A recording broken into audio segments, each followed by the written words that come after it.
ওনারা বলছেন তো যে আমাদের অন্তত আমরা এটা ছাড়া নড়ছি না, আমাদের কোনো সদিচ্ছা নেই, আমরা মিটিং করতেই চাই না, আমরা আলোচনা করতে চাই না। কিন্তু এটা ভুল। আমরা বারবার ওনাদের দেখতে চাইছি ওনারা কতটা আমাদের সাথে কথা বলতে চান।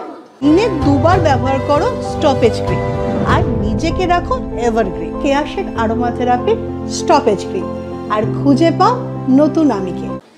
কারণ আমরা জানি আমরা যে লড়াইটা লড়ছি সেটা সত্যের লড়াই, সেটা ন্যায় বিচারের লড়াই, এবং সেই ন্যায় বিচারের লড়াই থেকে আমরা দেখতে চাই যে ওনারা এই ন্যায় বিচারের লড়াইকে কত দূর নিয়ে যেতে পারেন। সেই ন্যায় বিচারের লড়াইয়ে ডাক দিয়েই আমরা যাচ্ছি। বন্ধুরা, আপনারা সবাই আমাদের সাথে আছেন এবং আমরা কোনো সিদ্ধান্ত, কোন রকম কোনো সিদ্ধান্ত ওখানে নেব না। এখানে এসে সবার সাথে কথা বলে আমরা সমস্ত সিদ্ধান্ত নেব। তাতে যদি আন্দোলন আরো তীব্র থেকে তীব্রতর হয়, দীর্ঘ থেকে দীর্ঘতর হয়, তাহলে তাই হবে।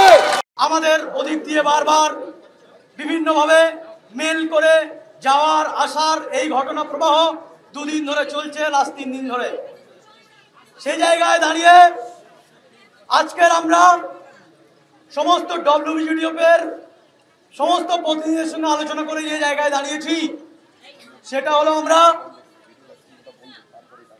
সেই জায়গা থেকে আমরা প্রথম থেকে যে দাবিটা আমাদের ছিল সেই দাবিতে কিন্তু আমরা অনড় আছি এখনো, যে আমরা লাইভ স্ট্রিমিং হলেই তবে সেই দাবিটা মাথায় রেখে আমরা আবার সেখান থেকে মুখ্যমন্ত্রীর রেসিডেন্ট কালীঘাটে আমরা গিয়েছিলাম এবং সেখানে আমরা আমাদের ওই অনড় জায়গাটা দেখিয়েছিলাম।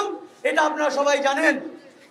সেটাও যেমন ঠিক, সেদিক দিয়ে আজকের আমাদের আবার মেল করা হয়েছে, আমরা সেই মেলের উত্তর দিয়েছি এবং আমরা আজকের যে জায়গাতে দাঁড়িয়েছি সেটা হলো আমরা দুদিক দিয়ে মিটিংটা আমরা চাই এবং সত্য যাতে বেরিয়ে আসে এজন্য আমরা পিছু পা হই না। সেই জায়গাতে আমরা আজকের যে জায়গায় দাঁড়িয়েছি আমাদের প্রফেশনাল স্টেনোগ্রাফার নিয়ে আমরা যাব, মাইনুটস অফ দ্য মিটিং এর প্রত্যেকটা ওয়ার্ড ওখানে সুন্দর করে লেখা হবে এবং দুটো দিকের যারা মিটিং এ থাকবে সবার সিগনেচার থাকবে। এই জিনিসটা নিয়েই তবে আমরা আজকের ফিরব। বন্ধুগণ, আমরা প্রথম থেকে যে যুদ্ধটা করে আসছি কোনোভাবে কেউ এটা মনে করবেন না যে সেই যুদ্ধ থেকে আমরা এক পাও পিছিয়ে আছি। আমরা কিন্তু সেই যুদ্ধে থাকবো, আছি এবং আমরা ওই অন্যায়ের বিরুদ্ধে প্রতিবাদ করেছি, করব।